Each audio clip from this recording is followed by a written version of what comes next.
Bom dia, gente. Sejam bem-vindos à primeira rodada desse bloco sobre fertilidade e gestação. E para iniciar nosso debate aqui, gostaria de apresentar nossos debatedores, começando à minha direita aqui pelo Dr. Ricardo Luba, que é médico ginecologista e especialista em medicina reprodutiva.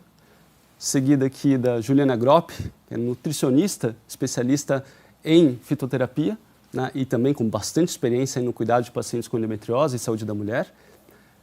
Ao lado esquerdo aqui a doutora Juliana Esperandio, que é médica ginecologista com especialização em cirurgias minimamente invasivas. E, por fim, Dr. Renato Tomioka, que é médico ginecologista, especialista em cirurgias minimamente invasivas e também em medicina reprodutiva.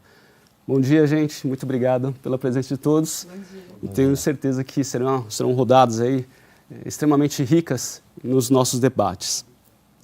Bom, gente, essa primeira rodada vai ser especificamente sobre a fase pré-concepcional, né? Aquela fase que as pacientes estão se preparando para a gravidez, muitas delas ainda usando anticoncepcionais hormonais, e geralmente vem aquela dúvida, aquele medo, né? Puxa, será que eu vou ter dificuldade de engravidar? Né? Então, para começar esse debate, eu queria trazer algumas perguntas aqui. A primeira delas, tá? E que eu vou direcionar aqui, deixa eu ver, pode mostrar para a gente, por favor, gente? Em uma paciente que já sabe do diagnóstico de endometriose leve ou moderada, com dor controlada, olha só, então, Luba, é um caso clínico, tá? Obviamente, gente, é um caso hipotético, tá bom?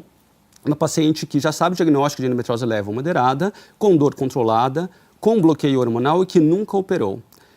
É necessário uma avaliação pré-concepcional específica para essa paciente, como, por exemplo, antecipar exames indicados geralmente para investigação de infertilidade? Qual recomendação você daria para essa paciente e casal, especialmente se ela tiver 30 anos ou menos, inicialmente? Obrigado, Tomil. Obrigado a toda a equipe do Endotox. É um prazer estar aqui, começando aqui essa manhã de debates. E vamos direto ao ponto, né? Vamos conversar exatamente sobre isso. Essa é uma coisa que parece, é um caso que aparece quase todos os dias na clínica. Paciente que já tem um diagnóstico e chega morrendo de medo. E a primeira coisa que eu sempre falo é calma. Não é porque você tem esse diagnóstico que necessariamente a gente vai ter que fazer uma FIV, que a gente vai ter que fazer até um tratamento de baixa complexidade. Não é, obviamente, obrigatório que você vai precisar fazer isso.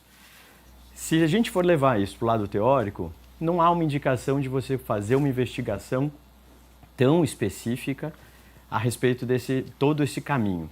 Mas vale a pena uma conversa com esse casal para tentar entender, principalmente se existe algum tipo de repercussão tubária, se já existe alguma alteração masculina nesse casal que possa justificar algum tipo de tratamento anterior. Mas de maneira geral, endometriose leve, sem sintomas, 1 ou 2, né, de classificação, você até pode deixar esse casal realmente tentar engravidar naturalmente. E se tiver alguma dificuldade, o que eu recomendo é que a gente não passe de um prazo maior do que 6 meses. E aí, depois de 6 meses, a gente volta. Quando o casal opta por, não, doutor, eu prefiro fazer uma investigação, eu prefiro fazer uma avaliação, eu já quero antecipar algum tipo de problema, aí eu não vejo problema algum em a gente fazer toda aquela investigação que a gente já costuma fazer com os casais que se queixam aí da infertilidade, que têm dificuldade para engravidar. E aí, dentro disso, a gente vai individualizar cada tratamento, ver cada paciente de uma maneira única. Eu acho que isso é o mais importante nesse caminho. Perfeito, Ricardo. E se esse casal, essa paciente tiver 38 anos, isso muda na conduta? Isso mudaria, por exemplo, no tempo que você recomendaria de tentativa, por exemplo? Sim, os casais hoje, né, os casais com 30 anos, a gente ainda recomenda aquela questão da infertilidade até 1 ano, né? Uhum. Com 36 ou mais, eu já tenho feito a recomendação que em 6 meses, se você não conseguir engravidar, que já procure um especialista e comece uma investigação. Não necessariamente, como eu disse anteriormente, para fazer um tratamento específico ou até mesmo de alta complexidade, mas já para se começar a antecipar uma investigação. Em relação à endometriose, né, já tendo o diagnóstico, a gente já fica até um pouco mais, a gente avisa esse caminho para o paciente e ele já fica um pouco mais atento. O problema maior é essa paciente com 38 anos que ainda não sabe que tem diagnóstico de endometriose. Aí, às vezes, a gente esperar muito tempo pode atrapalhar isso. Então, 6 meses no máximo, a gente já tem que começar a pensar em uma intervenção. E aí, os pacientes com 38 anos ou mais, ele já tem indicações de tratamento em reprodução já com um foco um pouco mais acelerado, com taxas de sucesso maior, buscando uma taxa de gravidez melhor. Perfeito, perfeito. Gente, só para lembrar que as enquetes já estão abertas, tá? Então, enquanto a gente vai debatendo aqui, vão respondendo, por favor, que ao final da rodada nós traremos esses resultados, inclusive para mostrar para vocês e, eventualmente, debater entre nós aqui, tá bom? Lembrando também que a nuvem de palavras está aberta também ao lado direito do monitor de vocês, para quem está na plataforma. Quem estiver no YouTube, no Facebook e quiser interagir também, peço para que entre na plataforma, porque é lá que a gente vai conseguir a maior parte das interações, tá bom? E depois a gente mostra ali, né, o resultado dessa nuvem de palavras. Próxima pergunta, eu vou direcionar ao meu amigo Renato Tomioka. E se essa paciente, né, que vai tentar uma gestação, tiver um quadro avançado da doença, porém também com sintomas controlados, mesmo sem bloqueio hormonal? Então, uma paciente inicialmente jovem, 30 anos, tá? Que não tem, a princípio, né, não foi investigada para nenhum fator de infertilidade, né, e que deseja engravidar, mas com quadro avançado, tá? Uma endometriose grau 4, por exemplo. Tem alguma orientação específica, diferente que a gente faria para uma paciente com um grau leve ou moderado? Ótima pergunta. Eu acho que para pensar nesta e outras respostas, porque existem várias perguntas que podem derivar desta, né? Na reprodução humana, a gente trabalha como, diferentemente de outras áreas da medicina, com duas pessoas. Geralmente são dois pacientes, né? Então a infertilidade ela é conjugal. Como o Luba falou, a endometriose não é um carimbo de infertilidade. Nem toda paciente vai ter dificuldade, mas sim pode ser um fator de risco. Especialmente nesse caso, Tommy, que você citou, de endometriose estadio 3 ou 4, ou seja, quadros mais graves que podem comprometer a pelve, a arquitetura da pelve e dificultar a gestação natural. Então, quando a gente se depara com uma paciente que já tem esse diagnóstico, mesmo sem sintomas, mesmo bem, o correto hoje é investigar o casal. Por quê? Porque tempo para o casal que quer engravidar é o principal ativo do casal. Tempo é fundamental. E investir o tempo que envolve não só uma questão de qualidade de óvulos, mas também ansiedade, né, e toda uma questão familiar, porque muitas vezes o casal busca a gente não querendo só um filho, né, também eles querem formar uma família, com às vezes 2 ou 3 filhos. Então é importante pensar na linha do tempo desse casal. Então o correto hoje, e na minha visão, é fazer uma investigação profunda até do casal, especialmente nesses casos, e orientar qual é ou quais são os fatores ali de possível dificuldade. Sempre com essa calma que o Luba falou, porque não necessariamente significa dificuldade em engravidar, mas é um ponto de alerta para a gente poder ter um pouco mais de assertividade nessa orientação. Perfeito, perfeito, Renato. Próxima pergunta, gente. Esse daqui vai especificamente para a doutora Juliana Sperandi. Quais os pontos de atenção à saúde da paciente, tanto pré-concepcional quanto para a gestação e parto, para considerar tratar a endometriose antes da tentativa de gestação? É uma excelente pergunta essa, porque muitas vezes a paciente que tem endometriose e quer engravidar chega no especialista e ela está preocupada com a endometriose, né? Muito, e com razão.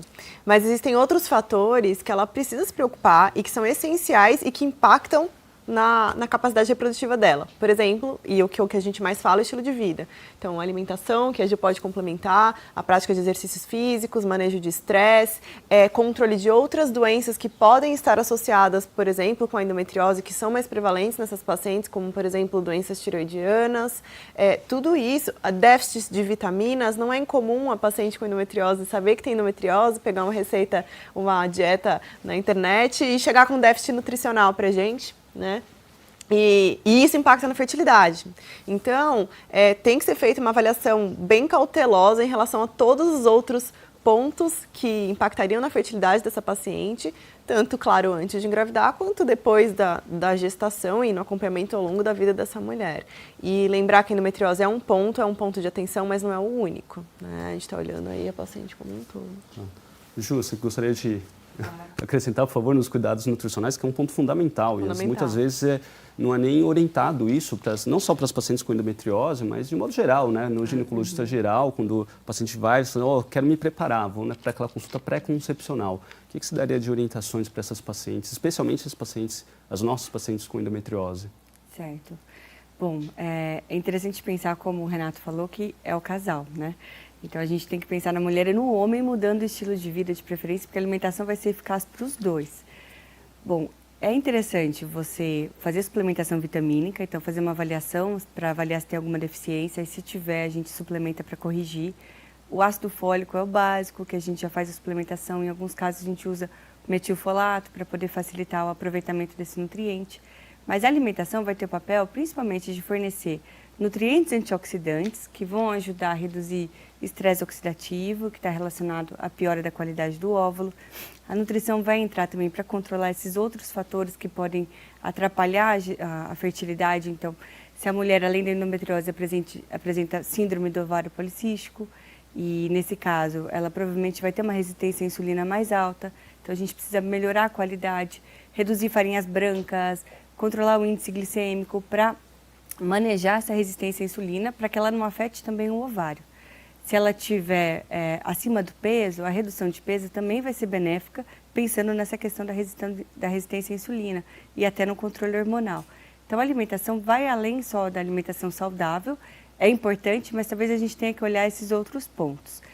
E um assunto que vem ganhando bastante atenção recentemente é a ação de disruptores endócrinos também na fertilidade. Então, a gente sabe que poluentes ambientais, agrotóxicos, às vezes substâncias que a gente não tem controle sobre a nossa exposição, mas que acabam atrapalhando o funcionamento hormonal e, dessa forma, impactam de forma negativa na fertilidade.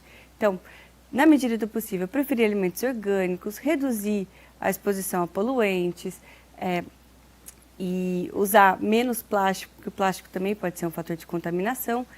E, claro, se a gente não tem capacidade de viver numa bolha, isso é impossível, porque a gente não consegue ficar completamente livre desses poluentes, por exemplo, pelo menos fornecer os nutrientes para que seu corpo consiga fazer a limpeza adequada deles, para que seu fígado consiga fazer o processo de detoxificação. E aí vem a alimentação rica em nutrientes antioxidantes, aminoácidos, que ajudem nesse funcionamento do fígado. Excelente, Ju. Eu queria complementar 2 pontos da fala da Ju me trouxe. O primeiro é tabagismo, tá, gente? Então, isso a gente precisa sempre orientar, e isso impacta na fertilidade do casal, até tabagismo passivo, né? E a outra coisa é o uso de medicações. Às vezes as pacientes já vêm tomando várias medicações, né? Fitoterapia, sem indicação específica. Então, e isso também pode impactar na fertilidade. Então, a gente tem que ajustar essa parte também, além de toda a avaliação pré-concepcional. Agora a gente já falou. Eu acho que... não sei se alguém falou de café. Cafeína. Vocês têm essa Cafeína, pergunta? excesso de cafeína. Hoje o café, particularmente, eu sou um amante do café, né? Mas é importante ressaltar que a cafeína em excesso mesmo, particularmente mais do que 500 miligramas por dia, isso, dependendo do método de preparo, dá aí umas 5 xícaras de café. Isso parece ter relação com infertilidade e até com abortamento. Então, a gente recomenda limitar em até 2, no máximo 3 xícaras de café por dia, ou até preferir os descafeinados, que tem aí uma questão de ser um pouco mais processado, industrializado, mas é bom reduzir a cafeína. E não só isso impacta na qualidade do sono, né? Também, que é um fator importante na qualidade de vida e para a fertilidade, né? Vários estudos aí saindo. A cafeína tem uma meia-vida média de 5, 6 horas, né? Então, se você tomar um copo ali no meio-dia, à noite você vai ter ainda cafeína circulando no sangue, então é importante limitar mesmo. E essas questões do estilo de vida, né, são questões que são assim, tão relevantes, são importantes e que está sendo mais recentemente abordada e como inclusive entrando de mansinho ainda nos guidelines, né? É uma coisa que ainda não é totalmente disseminada entre a área da medicina. Eu falo assim, eu já trabalhei com medicina reprodutiva também, né, com o Renato lá na Vida Bem-vinda, uma fase da minha carreira, e eu lembro que na época a gente não falava muito sobre isso, a gente falava sobre tratamentos, hormônios, técnicas, né, e hoje eu queria até que o Renato e o Ricardo comentassem, né, porque eu vejo que isso já está inserido muito dentro das orientações para as pacientes inférteis, né. Então, eu vou pedir primeiro o Ricardo comentar um pouquinho, depois o Renato, por favor. Eu gostaria até de complementar tudo que a gente estava falando a respeito do álcool, né? É muito frequente o paciente, às vezes, até, eu vou preservar a fertilidade, congelar o óvulo. Doutor, eu posso tomar uma dosezinha de gin e alguma coisa assim? E aí a gente começa a ver os guidelines e até como forma de prevenção da própria endometriose, o álcool entra junto do estilo de vida. Então, hoje eu não consigo ver mais uma forma da gente ver a medicina reprodutiva sem ser, primeiro, individualizada, né, de uma maneira realmente, até geneticamente, falando da individualização desse tratamento. E a conversa com o casal ela tem que ser muito franca para a gente entender se isso também faz sentido para eles. Então a gente fala, olha, vamos mudar estilo de vida, vamos fazer isso, vamos tentar modificar de uma maneira geral, global, a tua saúde antes até de começar um tratamento. Tem casais que não querem. Tem casais que, mesmo sabendo que eventualmente o resultado do tratamento seja pior, eles estão com pressa. Eles, não, doutor, olha, não faz muito sentido para a gente isso, acho que a gente quer correr. Mas a grande maioria, quando você conversa com eles, eles falam, pô, faz muito sentido, eu acho que eu tenho que mudar isso, acho que eu tenho que fazer uma coisa diferente. E aí você começa a ver resultados até para o nosso tratamento melhores. Eu acho que o Renato com certeza vive isso. Na hora que a gente modifica o estilo de vida e mesmo com indicação de uma fertilização, se você pega um casal que não fez essa modificação antes, teve um resultado ruim e aí você modificou esses fatores e voltou para uma segunda FIV, o resultado é diferente. O que você acha, Renato? Concordo, eu acho que o ideal nem sempre é o que pode ser feito, né? A gente lida muito com isso, né, Luba? Idade para nós é uma coisa que impacta muito. Então, nem sempre nós temos esse, vamos chamar de luxo, de poder mudar estilo de vida, ou até a paciente, né, vem com uma série de tratamentos e lutando ali com a dificuldade de ter filho. É difícil você parar 6 meses para perder peso, mudar estilo e enfim. Mas são com certeza estratégias que todo mundo pode fazer a partir de agora. Não precisa nem passar num médico para fazer isso. E, sem dúvida, tem muita evidência mostrando que indivíduos saudáveis, principalmente que estão ali com peso adequado, que praticam atividade física, que dormem bem. Hoje a população dorme muito pouco, talvez uma média aí de 6 horas, sendo que para o ser humano o ideal seriam pelo menos 7 horas e meia ou 8 horas. Né? Então são pontos importantes e que a gente tem que falar. Eu acho que isso é fundamental. Na nossa anamnese, Tomi, hoje, a gente inclui sim, além de hábitos e vícios, como é que você dorme, você faz atividade física, como é que você maneja o seu estresse, você tem alguma prática de meditação ou de esporte ou yoga, enfim. São coisas importantes, né, e que devem ser, sim, levadas em consideração pelo médico que faz reprodução humana. Essa é a minha visão. Perfeito. Quer comentar? A última coisa só. A gente está focando, lógico, né, paciente com endometriose e agora com uma possível infertilidade ou tentando engravidar. Mas, gente, eu sempre costumo dizer que a gente precisa pensar um pouquinho a longo prazo. Em que sentido? Se você está se programando para engravidar, vai ter uma criança ali dentro. A programação metabólica daquele bebê depende do seu estilo de vida hoje. Mais do que isso, comportamentos são aprendidos. Então, a criança vai nascer saudável, né? O sonho se realizou, mas a partir dali tem uma vida inteira pela frente. Então, assim, não é só tratar a endometriose, tratar a infertilidade ou melhorar o status pré-concepção, mas é trazer uma criança saudável para o mundo e ensinar aquilo. Então, acho que cabe dentro de tudo que a gente vem falando. Exato. A preocupação com um pouco mais a médio e longo prazo aí. Eu acho que até dá mais uma garra para a gente conseguir colocar hábitos mais saudáveis, né? E ontem a gente estava debatendo sobre prevenção, né? Se era possível prevenir a endometriose.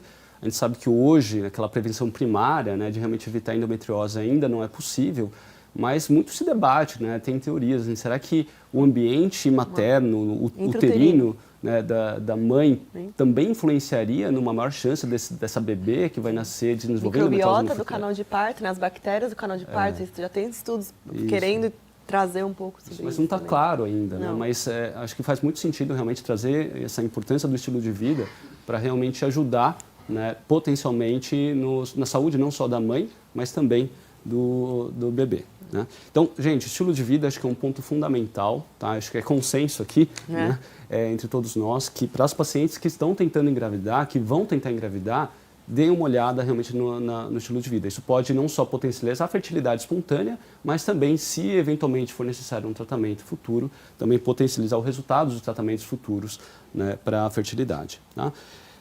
Outra pergunta, gente. As pacientes que vão iniciar tratativa de gestação precisam necessariamente interromper o uso de métodos de bloqueio hormonal, né, nos contraceptivos. Sabemos que muitas dessas pacientes terão piora dos sintomas de dor. E isso deve ser um ponto de atenção também, em associação à questão da fertilidade. Até onde é seguro ou saudável para a paciente, tanto em relação à qualidade de vida quanto à fertilidade, né, essa questão das dores. Eu vou começar com a Ju, mas a gente pode fazer uma rodadinha aqui. Acho que vale a pena todo mundo comentar. Então, assim, muitas vezes a gente recebe no consultório pacientes assim, que nem sabem que tem endometriose, suspendem, tentam engravidar e começam a sentir dores, né? Então vem tudo junto ali. É um quadro bem florido. E eu sempre, eu queria ouvir a opinião de vocês, mas eu tento focar primeiro na qualidade de vida daquela mulher, porque veja, se ela tá com dor na relação sexual, nem a relação sexual ela vai conseguir ter para conseguir engravidar muitas vezes. É claro que a fertilidade está sendo olhada em paralelo, né? As coisas vão andando em conjunto, até para, por exemplo, avaliar a indicação cirúrgica, mas eu realmente acredito que se você suspender o hormônio, essa paciente começou a sentir dor, tem dor na relação sexual, está perdendo qualidade de vida, perde horas de trabalho, a gente tem que abordar esse ponto, olhando também para a fertilidade, mas esse ponto precisa ser resolvido para que ela consiga engravidar, né? Muitas vezes a idade é um ponto que a gente contra o tempo, igual vocês estão falando, a gente está muito próximo, mas a gente consegue fazer um trabalho em conjunto com os especialistas em reprodução humana para conseguir propor um plano de tratamento para essa paciente, para a gente tratar as duas coisas, a parte da fertilidade e a dor. Eu acho que a gente comentou bastante ontem sobre isso, mas a gente precisa entender as dores daquela paciente. É só a dor? É a parte da gestação? É as duas coisas ao mesmo tempo? É alguma coisa antes da outra? Né? Então não existe fórmula, a gente precisa elencar os principais problemas, correr muitas vezes contra o tempo, mas é possível, a gente precisa sim valorizar essa queixa, com certeza. Perfeito. Alguém quer somar? Antes de somar, desculpa, gente, só para lembrar que a gente está fechando a enquete, tá? Então se você não respondeu, corre lá, responde, que daqui a pouquinho, daqui a alguns minutinhos a gente volta aqui para mostrar os resultados. Eu queria complementar, a gente começa realmente a ver que o paciente, quando ele chega com dor, ela fala para você, doutor, mas eu quero engravidar, então tudo bem, eu vou aguentar, eu vou tolerar, eu vou fazer o que for necessário para conseguir engravidar. E aí é exatamente o que a Ju falou.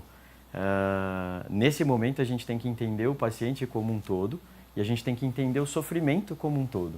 Então, ontem a doutora Alexandra, né, fala bastante sobre dor e eu ouço uma coisa que ela sempre fala que realmente é muito importante. Às vezes o paciente chega para você com uma queixa de dor e você percebe que a dor física faz parte, mas que existe um sofrimento muito maior do que a dor física. E que se você não levar isso em consideração no tratamento da dor, você vai estar sendo insuficiente naquela função. Então, tratar essa dor, ou até entender às vezes, será que essa dor não é um fator limitante neste momento para querer engravidar? Será que não tem uma indicação cirúrgica antes de tentar engravidar? Será que essa paciente talvez não tenha um benefício com isso? Claro, vamos pesar riscos e benefícios, vamos ver o que vale mais a pena. Mas às vezes eu vejo muitas mulheres, não, eu não vou operar porque vai diminuir minha reserva ovariana, eu não vou operar, vou ficar aguentando sentindo dor. Só que passa 1 ano, 2 anos dessa paciente tentando engravidar, sentindo muita dor, sem uma intervenção adequada. Então, entender realmente dessa maneira o sofrimento todo dessa paciente, às vezes olha, vamos pensar se faz sentido a gente continuar nesse caminho aqui ou se a gente tem que fazer alguma outra coisa. E ter também auxílio não só da ginecologia, mas dos especialistas em dor, porque muitas vezes eles podem tornar esse passeio um pouco mais favorável e a gestação acontecer. Eu acho que isso é muito bacana. Perfeito. E eu acho que um ponto importante, né, só para complementar, é não silenciar essa voz, né? Porque a paciente tem dor, nem sempre é endometriose, ela pode ter outras síndromes dolorosas que causam uma disfunção sexual e, claro, uma infertilidade. A gente atende casais que não engravidam porque não conseguem ter relação, isso existe, né? Não é só uma coisa de livro. E eu acho que falar isso de uma forma aberta para o ginecologista, que é sempre a porta de entrada, e o ginecologista ter essa habilidade de falar, poxa, talvez eu esteja diante de um caso que demanda uma especialista em dor ou uma especialista, né, em alguma área mais da medicina reprodutiva, é fundamental. Mas sempre lembrar que você é dona da sua saúde, você é a protagonista dessa história, né? O médico, ele pode ser um médico muito bom, ter essa habilidade, essa perspicácia de indicar e orientá-la, né, fazer uma programação, uma estratégia super bem definida, mas nem sempre isso acontece, né, Tomil? A gente está aqui para conscientizar muitos pacientes, mas também os médicos, né? Acho que é um trabalho multidisciplinar e lembrar que você é a protagonista. Então, acho que ouvir essa voz, não silenciar de forma alguma é fundamental. Excelente, gente. Eu queria ir agora para os resultados da nossa enquete. O debate está super bom aqui, né? Mas eu queria mostrar aqui o resultado do que vocês responderam para a gente, tá bom? Lembrar também do fechamento da nuvem, tá?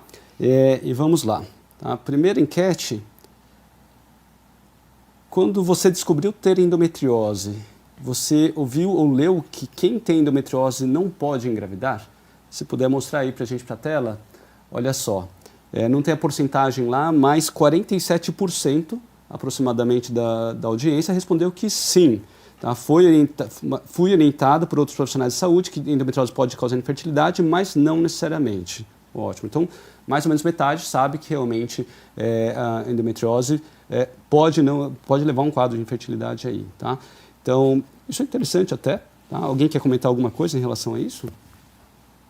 Não? Eu acho que é o que a gente já pontuou, né? A gente tem que ter esse alerta, a endometriose pode afetar a fertilidade, mas não bate martelo, não testado de infertilidade. Acho que isso é bem... Porque às vezes é o contrário, a paciente chega desesperada e vai engravidar espontaneamente muitas vezes, né?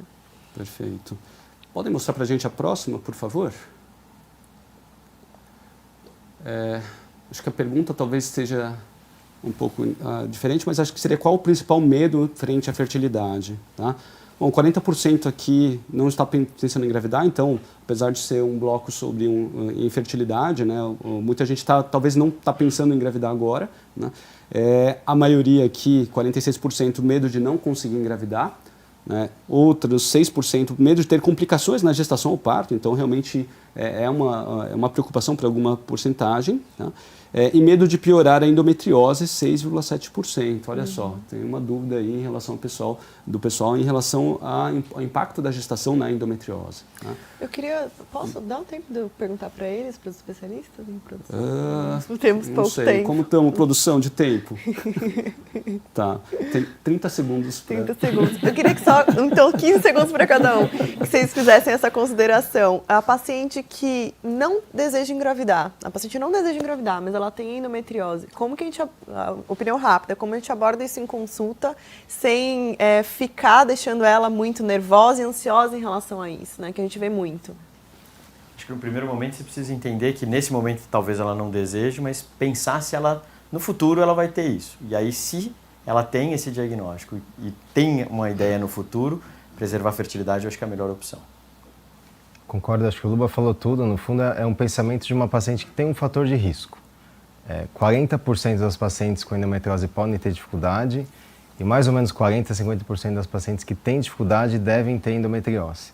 Então, é um ponto de atenção, mas não de extrema preocupação. Eu acho que a idade aqui é um ponto importante para guiar o profissional e a paciente. Perfeito. Podem mostrar, por favor, a próxima pergunta?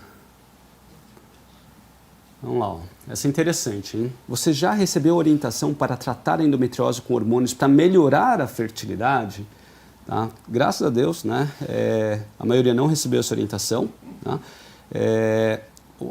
Aí 26% responderam que sim, já recebeu, mas procurou uma segunda opinião antes de seguir no tratamento. Isso é importante, porque só lembrando que a gente debateu ontem, né? Que tratamento hormonal não melhora, não potencializa a fertilidade nas pacientes com endometriose. Tá? E 3,3% aqui respondeu que sim, já recebeu a orientação e fez o tratamento. Olha só, então a gente vê ainda assim que esse conceito ainda não está tão disseminado mesmo entre os profissionais de saúde. Né, gente? Isso é uma questão bastante importante. Então, tratamento hormonal, anticoncepcionais, por exemplo, não melhoram a fertilidade, tá, gente? Próxima pergunta, quais os seguintes aspectos do seu estilo de vida você acredita que precisa ser melhorado para ajudar na sua fertilidade? Olha só, Ju Grop, 57% respondeu que é a alimentação.